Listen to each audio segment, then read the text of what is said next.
that you could have had Twitter in 1996. You could have done it with an old 386 IBM PC or an old Mac Plus or whatever, with a dial-up modem that was an old 5600 baud modem or whatever.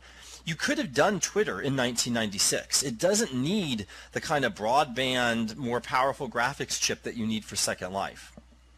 So there's no technical reason that we couldn't have had Twitter back in 1996. And I don't have my notes in front of me, but Twitter didn't start till like 2003 or 2004 or something like that. So why didn't we have Twitter in 1996? We could have done it with the dial-up modems, and we could have done it with the computers of that time. It really is so simple. It wasn't a failure of technology or a limitation of technology. It was a limitation of imagination. It was a limitation of imagination because we couldn't yet realize what was possible with these new technologies. So all we knew how to do was make a red web page with a McDonald's arches on it because we were thinking about magazines or pages, literal pages.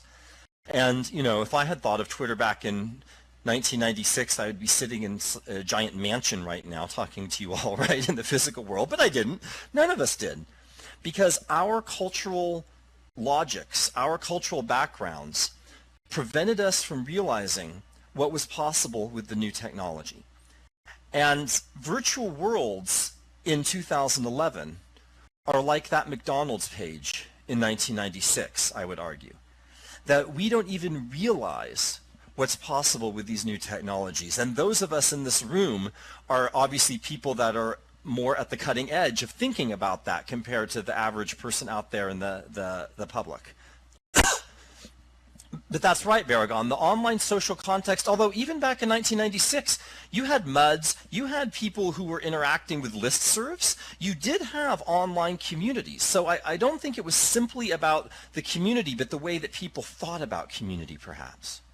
And so, as a closing sort of thought before we sort of open up the conversation, one reason I find doing this research so exciting is that, of course, we can't predict the future.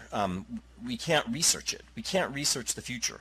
Everyone always wants to do trending and think about what's going to be coming down the road, and I love to do that too, and it's fun, but it's not really rigorous in the sense that we don't have a time machine. I hope none of you do. If you do, please share it with me, but I assume that you don't. All we can research is the present and the past, but it makes me excited and interested in doing this kind of work because I think we're going to see so many interesting things happen with virtual worlds in the next few years that we just can't imagine right now. They're not going to take over the world. They're not going to replace email or other things. They're going to layer on. They're going to do all kinds of interesting things. But beyond that, it's really hard to say.